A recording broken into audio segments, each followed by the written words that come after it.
I couldn't handle the thought of dealing with a woman whose pregnancy made her look huge, while I would have to raise the baby alone and constantly see her big 9-month pregnant belly. He looked at me with disdain and had a smirk on his face, as if he was expecting this situation. Even though I knew this would happen, I quickly went to my room and came back with some divorce papers. I showed them to Anand without hesitation. He looked shocked and asked, "What's this all of a sudden?" "Well, it was your idea. Just sign it quickly. I'll submit it tomorrow," I said. His face turned red from embarrassment and anger at my words. "Watch carefully. I'll make you regret how you've treated and looked down on me," I warned him. "My name is Helen.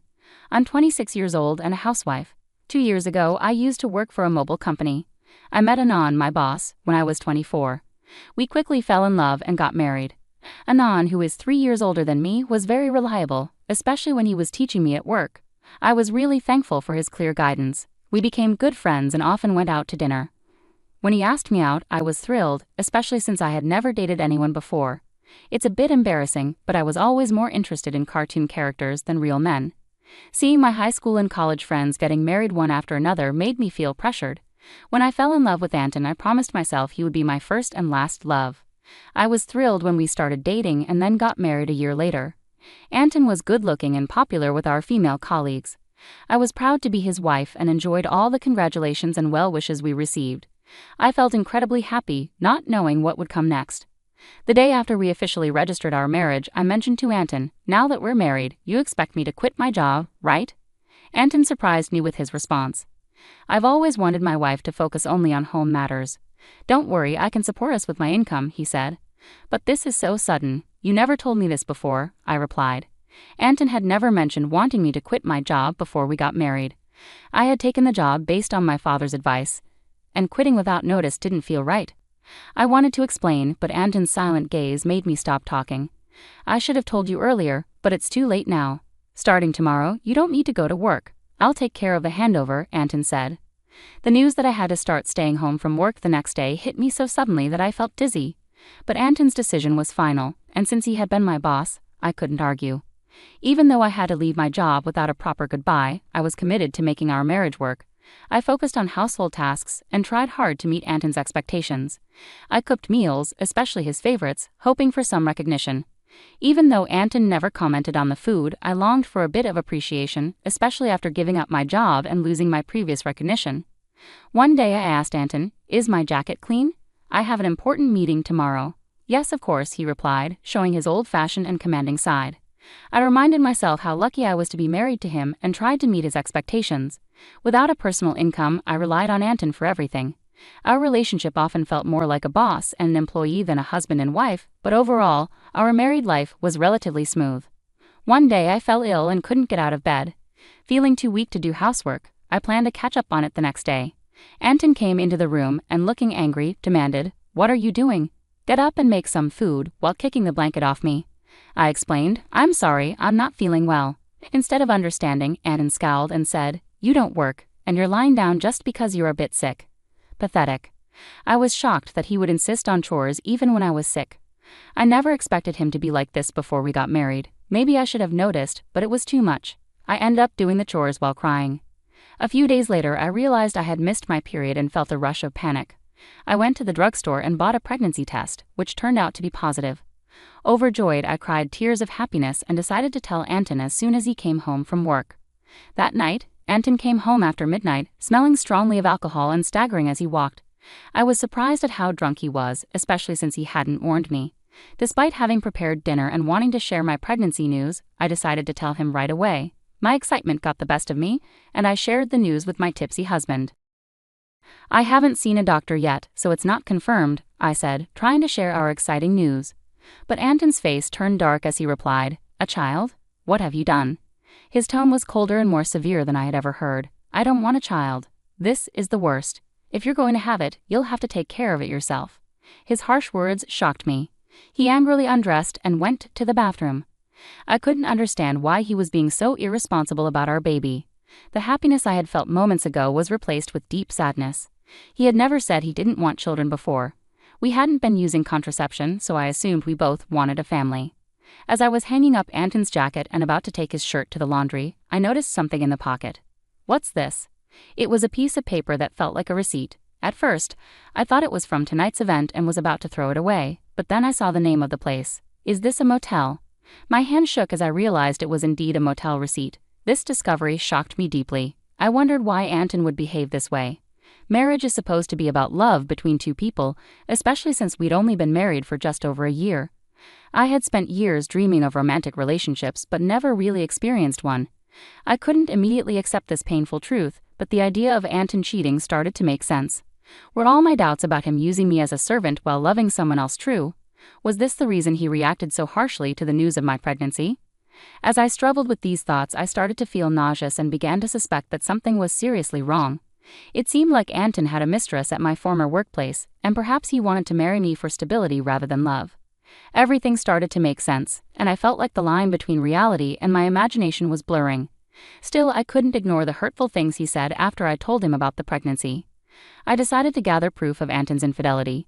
His cold behavior towards me made it clear that he was angry about the pregnancy. Even though I was dealing with morning sickness, he would deliberately eat strong-smelling foods around me and criticize my housework, making me redo things. It was tough on my pregnant body and heart, but I was determined to find out the truth. Anton never let go of his cell phone, even taking it with him to the bathroom, so I couldn't look at it. When I snuck into his room, it was always tidy, and there was nothing suspicious. He was very organized at work, and his desk was always spotless. It became clear that catching him red-handed would be difficult. I frequently checked his pockets for receipts or other evidence, but my search was coming up empty. I thought about hiring a private detective, but I didn't have the money for that. I was lost in thought about my situation when I got an unexpected phone call from my father, who rarely called me. "Hello, it's me, your dad. How are you?" he asked. I was surprised to hear from him, given how busy he usually is. "Dad, what's going on? Aren't you swamped with work?" "My employees have been doing well, so I'm not that busy," he said. As the CEO of a company in Canada, my father had always been a workaholic. I didn't have many childhood memories of spending time with him, but I respected his dedication. I wondered why he was calling now. "So what's up?"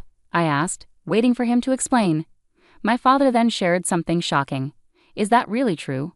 I asked, stunned by what he revealed. "Yes, he's not the type to lie." "I want you to trust me," my father said, trying to reassure me. At first, I was in shock and couldn't respond, but as I processed the information, I felt a sense of relief. "Thank you, Dad. I'll do my best," I said gratefully before ending the call. My investigation was finally showing results, and I felt a mix of relief and anger because of the ongoing tension with Anton. Despite being pregnant, Anton remained distant, which only deepened my resentment towards him. Months went by, and our relationship stayed strained. Then something happened that shattered our life. As I approached my 9th month of pregnancy, I lived in constant fear around Anton, trying to avoid him and leading a quiet, restricted life. One evening, while serving dinner as usual, Anton came home, and we sat at the dining table. As I ate silently, Anton suddenly slammed his fork down. "What is this? It's tasteless," Anton yelled, throwing the food I had cooked onto the floor. I was shocked by his outburst and struggled to understand what was happening. My frustration grew as I saw my meal discarded. Anton complained that my cooking had been bland recently, but I had been using less seasoning to make the meals healthier for everyone during my pregnancy. If he didn't like the taste, he could have added some salt himself. There was no need to throw the food on the floor. As I was about to speak up, Anton sneered and made a hurtful remark. "I don't want a woman with a belly like a monster. You'll have to raise the kid by yourself," he said with malice and a cruel smile. I had feared this day might come, though I had hoped for a different outcome. Quickly, I went to my room, grabbed some documents, and returned to show them to Anton. "Here are the divorce papers," I said, pushing the documents towards him. Anton looked stunned and asked, "What the hell? What's this all of a sudden?" "Well, it was your idea. Just sign it quickly. I'll submit it tomorrow," I said. I had been thinking about divorce ever since I suspected Anton's infidelity. With a baby on the way, I wasn't sure if I could manage on my own, but now I had a new plan. My determination seemed to anger Anton. His face turned red with rage. "Just wait. I'll make you regret every moment you looked down on me and tried to control me. Do you think you can manage without me? You'll have a baby to care for, and you'll regret it." I stayed firm and unshaken. "I'll be fine. Don't worry about me," I assured him. Maybe annoyed by my resolve, Anton grabbed the divorce papers and started filling them out. "Here you go. If this is what you want, it's yours," he said. "Thank you," I replied. Anton probably didn't think I would actually go through with it, as he handed the papers over without much fuss. The next day, I submitted the divorce papers and left the house. I knew he'd be surprised when he came home from work to find out. After that, I moved to my parents' home. My father had returned to the US from Canada and suggested I stay with them. It was the right choice for me as I was fed up with life with Anton. I was deeply grateful to my father for his support. On the day I left our home, Anton called me 3 times, but I ignored each one. Eventually, he stopped calling. It became clear that I meant very little to him. He was probably happy with his mistress and might even be planning to remarry. I decided to move on from Anton. 6 months later, I had a baby who was born safely, and I was living happily with my parents. While enjoying this peaceful life, Anton called me again. At first, I ignored his calls, but after he persisted, I had no choice but to answer. "Hello, what do you want now?" I asked, tired of his calls. "Hey, what's going on? Why were you on that show? And since when are you the daughter of a CEO with millions of dollars?" Anton's voice was filled with surprise and anger. It turned out he had seen a TV show about my family's lifestyle, which aired after I moved back with my parents. After returning to my family's home, I was approached by a TV station because of my father's role as CEO of a major global tech company. The show featured the luxurious lifestyle of CEO families, and they filmed at our house, discussing our family's wealth, which was estimated at around $10 million. I never expected Anton would see that show, but the reach of television is truly powerful. "Oh, by the way, I didn't mention that I inherited $33 million, which is why I was able to divorce you," I said. My father had told me about this inheritance, and it gave me the confidence to live comfortably even after leaving Anton. Anton's reaction was immediate and furious. "What? That's unfair. Why didn't you tell me about this before? Half of it is mine, right? Give me the money now." I replied calmly, just as I suspected after seeing the show. "All you can think about is getting money from me. Gifts from parents aren't included in the property division, and don't forget your own actions." Anton looked confused and asked, "What are you talking about?" "I'm tired of your anger, Anton. You called me. You should know you can't blame me for what you did. You cheated, didn't you? With your new wife, who's a junior from your company? You started seeing her even before we were married," I said. Anton was clearly shocked by what I knew. I finally had the upper hand. "Did you think I wouldn't find out? My father has many connections in your company, and one of them told me about your affair. I haven't mentioned it before, but I will be demanding child support," I declared. Anton, still in denial, argued, "Stop kidding. Why should I pay child support? It's all your fault. You got pregnant on your own and didn't keep up with the housework. It's your fault." I was stunned by Anton's refusal to take responsibility and his blame shifting. I couldn't believe I had ever been married to someone so unreasonable. It was clear I had made the right decision to leave him. "Anton, I'm broke. My wife spent all my money, and now I'm in debt," he lamented, but I wasn't moved by his pleas. I was angry and incredulous at his refusal to acknowledge his mistakes. I had no desire to deal with someone so unreasonable ever again. Gripping my phone tightly, I prepared to end the conversation. "What are you talking about? Do you even realize how ridiculous you sound? I never want to deal with you again. I'll have my lawyer handle the child support. Don't call me again, and you won't see the child anymore. Goodbye." After expressing my frustration, I quickly hung up the phone. I blocked Anton's number, took a deep breath, and felt a sense of relief. It was over now, and I hoped I wouldn't receive any more calls from him. I was determined to protect my peaceful life. Just then, I heard my baby crying from the other room and rushed to comfort them. It turned out that Anton started paying child support every month. A former colleague of mine mentioned that Anton's new wife was a big spender, and he ended up using debts to cover his living expenses.